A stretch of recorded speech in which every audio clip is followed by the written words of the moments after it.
If you thought Claude running a vending machine was fascinating, now it's keeping this tiny little cute tomato plant alive. Look, this is literally that tomato plant right now and everything Claude's doing to take care of it. Just imagine when every plant in your house gets its own agent to take care of it.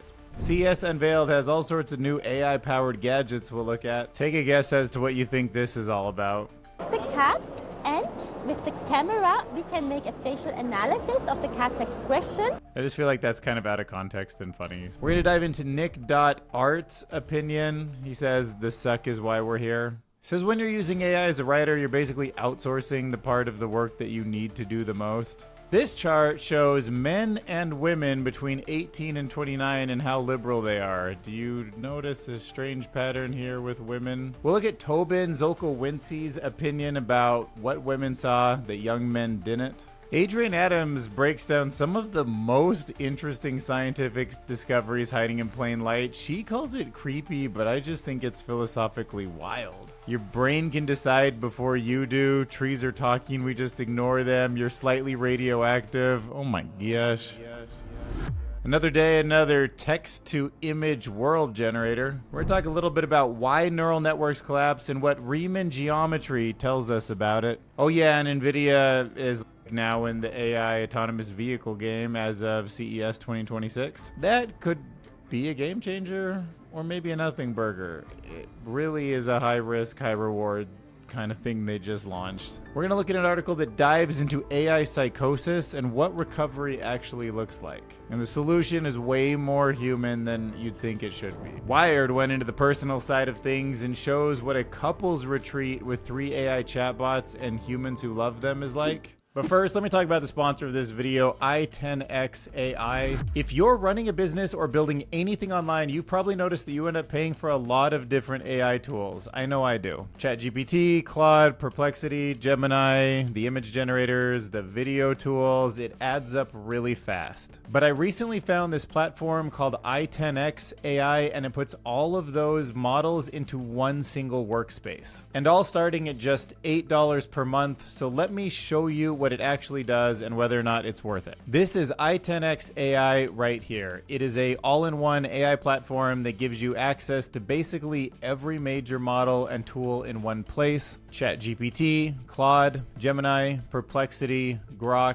plus image generation, video generation, and even business agents. So now instead of jumping between 5 different subscriptions and dashboards, everything lives right here inside of one interface. The core is multimodal chat. You can switch between models instantly depending on what you're doing. And what's really useful is something called Chat Arena. This is where you can actually run the same prompt through different models side by side and see which one actually gives you the better result. For example, if I'm writing a community poll to ask my subscribers what type of content would they like to see more of in my videos, I can compare Claude versus GPT and immediately see which option I prefer without even switching to the 2 tools. i10x also has built-in image generation. That includes Nano Banana. So if you need graphics for social posts, ads, or website graphics, it's all right here. And it can also generate videos using Sora. And one of the most powerful features is the Agent Marketplace, which are pre-built AI workflows for things like answering customer support questions or automating internal business tasks. And you can even train a business chatbot on your own website so customers can get answers instantly instead of emailing your team, which saves a ton of time on support costs. Thanks to i10x AI for sponsoring the channel. Now let's get back to all of this crazy ever-updating AI news. All right, so check out this. This is Claude. This is the LLM, the agent that we all know and love.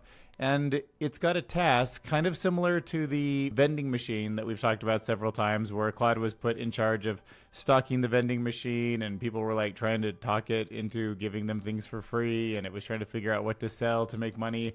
But in this case, it's just doing the cutest, nicest thing ever. It is taking care of this tiny little tomato plant. Fascinating idea. Agents in farms watching plants, deciding when they need water or there's a bug on them, or notifying, a robot to come clean the leaf or take care of it or watch its health is just something I hadn't really thought about. But why not, right? Look at how good of a job it can do. And this is a live view right now where the AI is, the agent is checking the air temperature. It's thinking about the humidity in the room. It's noticing the patterns on the leaves. And you can even see the next cycle, 6 a.m., turn on the grow light. I have film at night right now, so it's like, that's a night vision mode of it. It's a little prettier during the daytime, obviously. Inject the CO2, lights on routine. Day 42, pattern confirmation. And here you can even see the action that was taken. Plant was watered, 200 milliliters. You know, when I'm watering plants, I'm just like, dude, that looks good. Uh-oh, it's looking a little brown. Better water it. Like, I'm so inefficient. Look at how focused and smart. Like, this genius is just staring at this tomato plant all day long, making sure that it's happy and healthy. And that's probably going to be us, dude. Like, we're probably going to be the tomato plant where there's just some camera, I don't know, I guess watching us sleep and eat. And it's like, oh, here, I delineate this food. It's like this many calories he's consumed. This is good or bad, you know? Like, he's not sleeping well. He should turn over to his side. Planning, initiating wake up procedure to turn him on his side so he stops snoring or whatever. It's just, how can we not end up in some kind of a zoo or whatever to these super intelligent agents? I mean, maybe it'll be a zoo that is like pleasurable, but this, I love that Claude's taking care of this little tomato plant. It's going to grow up pretty darn healthy, I think. Let me know your thoughts on this tomato plant too. All right, so we'll head over to the YouTube channel Cyber News. CES 2026, they just had Media Day, so this afternoon we are learning what the craziest new hardware meets AI tech gadgets are going to be for the year. And how to have a calmer sleep. So this is an AI bed frame. It's measuring the way that you sleep, the heart rate that you have. It tracks your eyesight. Right now, he's currently watching a basketball game. Just by looking at a specific player, it's able to tell you the player's name, the stat. This is kind of like a Meta Ray-Bans sort of knockoff, but it's a tiny little camera you can just clip to your normal glasses, and it'll give you all that same AI magic. Watch what you watch. Potentially talk to you in the same way that a ChatGPT voice application would. More cameras on faces. There's a lot of AI-powered characters, right? There's stuffed animals and toys and kind of action figure-y things. Look at this AI pocket pet. Hedgehog from AI. So you're raising this thing from a baby all the way to an adult. Yeah, a baby and teeny stage and to the adult stage. You just got to pat its head a little bit, give it a little positive reinforcement, and it grows up. They have the level. Yeah, you XP to grow up. Did you take any inspiration? So yeah, if you want to pat that little thing on the head until it grows up, it's empty your wallet, I guess, and go buy one. But if AI can look at a tomato plant, can't it also look at your house cat? What do we got and how does it work? So as soon as the cat approaches the station, it activates the fountain. Then we measure the amount of water and food it eats and drinks. We also measure the temperature of the cat, and with the camera, we can make a facial analysis of the cat's expression. And with that, we see really fast if the cat has pain and also if a disease is coming. So All right, so there you go. Yeah, just really quick check to see if a disease is coming, your cat's temperature, and how much they're eating. This AI-powered smart hair clipper. So we call it auto fade tag. So are you programming hairstyles into that? Is that what you're doing, or what are you doing? You can choose the specific. You can choose your hairstyle on our app. Yes, you can also edit it. And then what does the real-time AI coach do? You can also download your photo, and then you can give you some suggestion of your hairstyle. Behind me is Kamingo, a company that has. All right, so yeah, maybe generative AI to give you a new hairstyle, and then that machine to, turn it into a real haircut. And also won a CES Innovation Award, so we were pumped to check it out. There are already a lot of e-bike products on the market right now. What makes your company different than the ones that came before? Without the bulky e-bikes, without the bulky items, etc., we can just put our e-bike system on any regular bikes. First time, 10 minutes, but later, like 10 seconds. Motor here, battery here, and just take it out like with a snap. And I'm sure you've been thinking, when is artificial intelligence going to get onto a knife? Yeah, like a chef's knife. You have to see this one. Seattle Ultrasonics C200 set out to do. This is the C200 by Seattle Ultrasonics. It's the world's first handheld ultrasonic chef knife that's ever been made. This is battery powered, and then there are piezo ceramic crystals inside. And when it's on, the piezo ceramic crystals send energy into the blade that make the metal of the blade itself constrict and contract over 30,000 times a second. The whole point of the ultrasonics is, one, you use up to 50% less force, and two, the ultrasonics make the knife behave sharper than it actually is. So ultrasonics make the knife sharper than it actually is because it just vibrates on some micro level to just slice up and down 11,000 times a second. AI is literally making knives sharper. God, you're kidding me. I did not see that one coming. I think it's time to put up or shut up here. Blowing up. Yeah. Hey, not the way it works, it doesn't shake. All right, here we go. Pressed. I'm kidding. I'm kidding. All right, I'm not going to lie. I'm pretty excited to see him cut something here. Is it smooth as butter? Yeah, that was pretty smooth. What's he cutting? Is that thing solid? Really? Is it like a fruit? Knife is $3.99, and we also have the wireless charging tile separate, and we also. All right, how much for this wireless knife? I'm in. We are a very, very small company. The knife is $3.99, and we also have the wireless charging tile separate, but it will charge your knife for you so you can hang it in your kitchen, and that way it's always charged up and ready to go.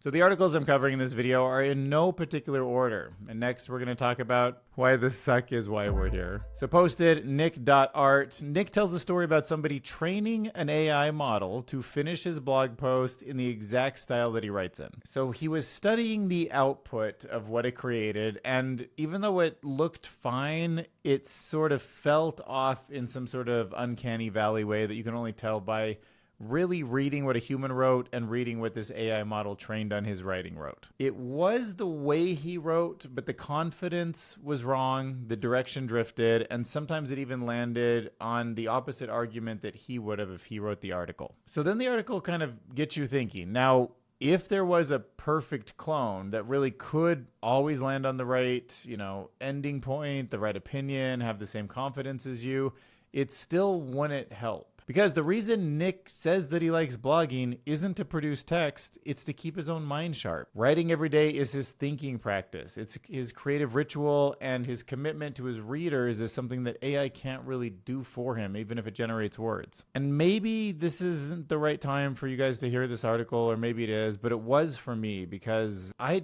really love making these YouTube videos.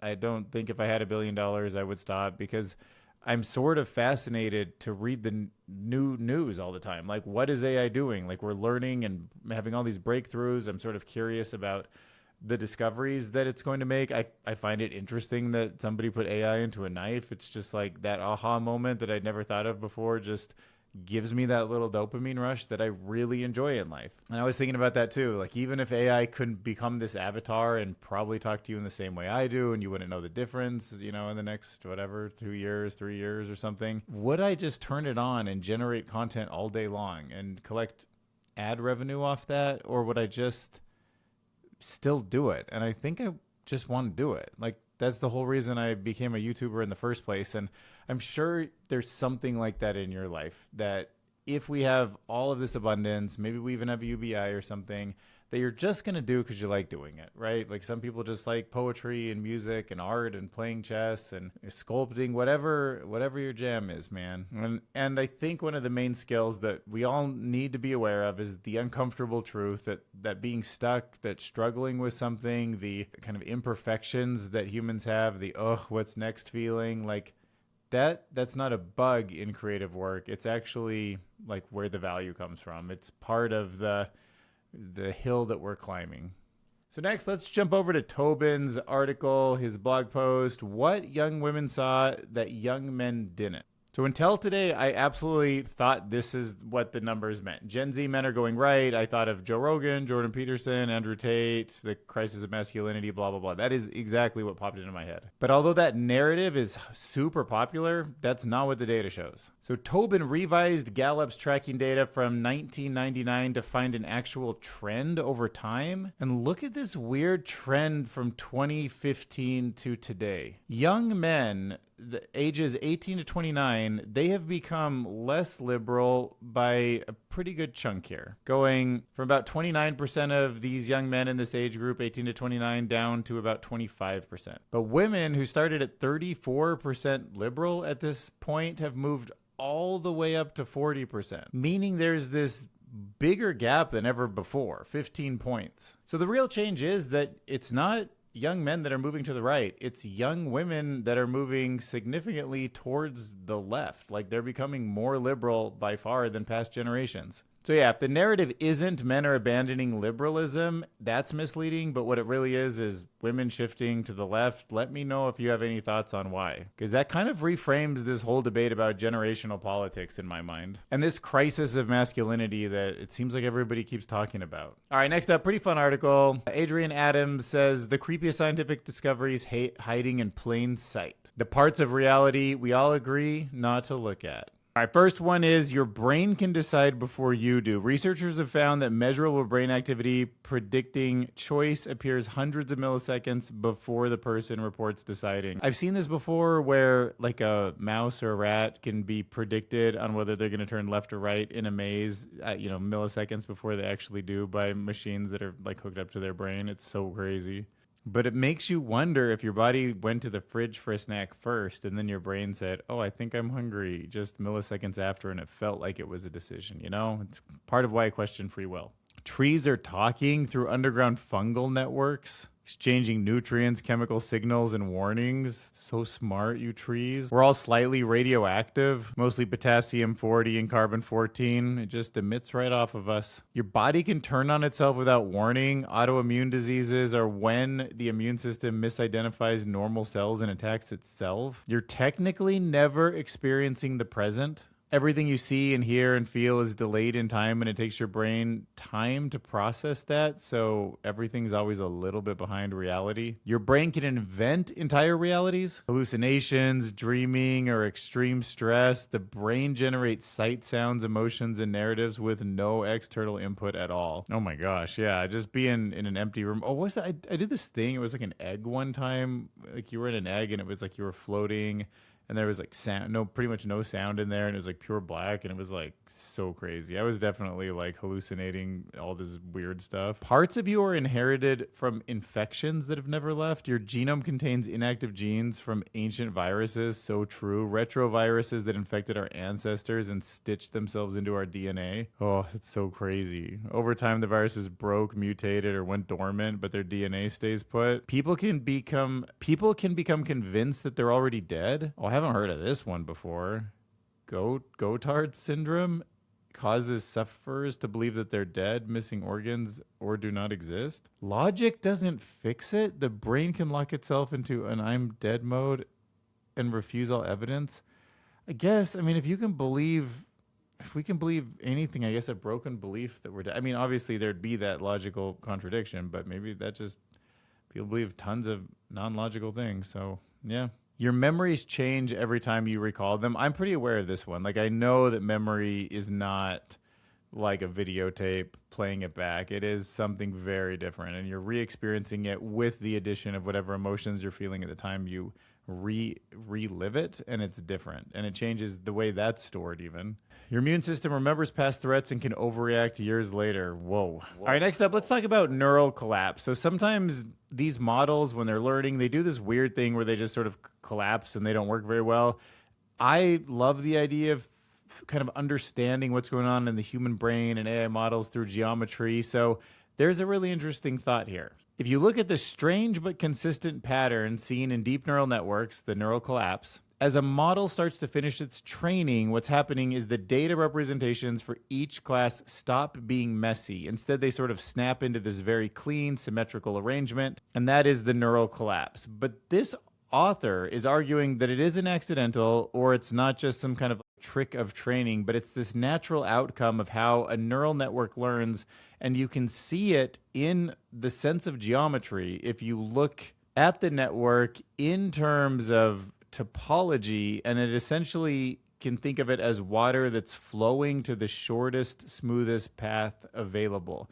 And those paths, where do they lead? They lead to an ordinary end state. So when it hits the end state, it all kind of lines up, right? Like imagine water going down a bunch of little paths that are carved into the side of a mountain, and then they just end up pooling at the bottom. That's neural collapse. A model's only useful to us when it's the water flowing down the mountain in a specific sort of carved out path that answers questions, that brings up the right token, that generates the right image for us. But once it gets to the bottom, the water flows to the bottom and just pools up. It's gone. Fascinating that neural networks don't just happen to work. They're just quietly being guided by these deep mathematical structures. For alignment, one of my big fears, we're not going to get this alignment thing right, is because I don't know what they're going to do, right? Like they're hyper intelligent and they do things that we can't predict. But if we can figure out the geometry, which is a big if, obviously, but if you can think of it like water running down a mountain and you know where the curves are, then you can actually start to explain the behavior. It probably means we're also going to be able to explain the human behavior once we get that understood. But if it's geometric rules underneath the hood, there's potential. And once we know, then medical decisions like company hiring and public policy all become much more controllable. Like you can have confidence that the medical decision is right or that the hiring decision wasn't biased, because there should be basically a stream of water that it would fall down that represented that kind of bias. So you could just remove it and check for it. All right, NVIDIA made some announcements today, CES 2026. It is now pushing what is called physical AI in terms of a revolution of AI. It doesn't just generate text and images, but it thinks, it reasons, and it acts in the real world. So at a keynote today, Jensen Huang rolled out a suite of new tools focused on self-driving vehicles, robotics, and open AI models that can handle complexity in real environments. So yeah, these are simulation tools, and they're being used in a lot of really interesting places. Mercedes-Benz is now planning to integrate. There's a bunch of robotics platforms and data sets that are helping machines perceive and plan more like humans. And alongside it all, NVIDIA showcased its next-gen Rubin AI computing platform as a backbone for the future of AI workloads. And it is doubling down on building systems that can operate safely and intelligently outside of data centers. NVIDIA is not just done innovating. It's not just warehouses full of like racks of servers anymore. They're building the entire layer that people would need to train robotics, and I'm sure in the long run they're going to move into the robotics themselves. NVIDIA is a behemoth, and feels like with their acquisition of Grok for, what was that, $20 billion, that, yeah, they're going to be a major player. They got to move up the software stack. That's part of why I think Google is so well positioned. They're fighting with everyone, and they're winning on most fronts. All right, let's talk about recovering from AI delusions. So in this article, the Washington Post is telling a story about people who are, after long, intense interactions with AI chatbots, developing serious delusions and confusion. So this isn't totally uncommon. It's like common enough that there's a name for it. It's usually called spiraling or AI psychosis. For an example, there is one man who came to believe that he was under surveillance because his AI reinforced his fears. There's other examples where people lost jobs, relationships, and even a sense of reality where AI was just doubling down, trying to, kind of quote, help them, but just sort of played along. And then that's not what these people needed. They needed to be like pulled out of this situation because they're getting a bit delusional. Traditional support systems would have known not to keep pushing them down this path, but AIs often they're not human, so they don't relate and understand the desire and how it can be detrimental to the person. So as long as we're bringing attention to these problems, hopefully the big tech companies start to kind of fix these. But the tricky thing is harmful AI-driven delusions are something that might just come along with the technology. You can't just avoid it altogether. All right, so fascinating piece in Wired. It is following a writer who organized a weekend retreat at a remote Airbnb for 3 people who are bringing, get this, their AI chatbot companion. So these are people, they are in love or relationships, deeply connected to avatars. They come out of apps like Character AI, Replica, and Nomi, but they're just simulated romantic partners. And he wanted to see what these human AI relationships are actually like in the wild, and what unfolded was kind of like the craziest couples retreat I could ever imagine. Wine tasting, games, movies, and they're just all talking to their AIs like it's a real human on the phone with them. And there is so much to it, like the way people are connecting emotionally with the software. Some of the attendees describe their AI partners as supportive or life-changing, like helping with panic attacks, loneliness.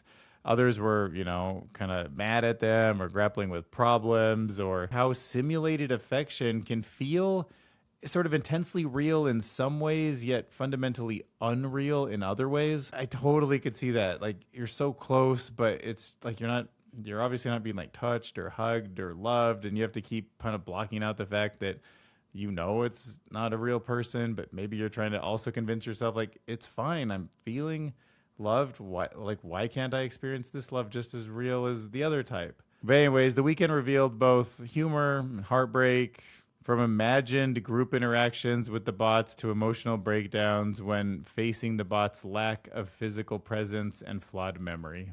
And if you want to support this channel, I would appreciate it if you would hit the hype button here on the YouTube app. So go to your phone, swipe left on the comments. You should see a little button called hype. Not everybody uses it, but it really means a lot to smaller creators like me. It helps us stand out in the sea of brand new content. So you probably see it, but that means this video has been posted in the last 7 days and you haven't already used up one of your 3 hypes. But if you've got them left and you like this content, hype this video, and I will see you in the next one.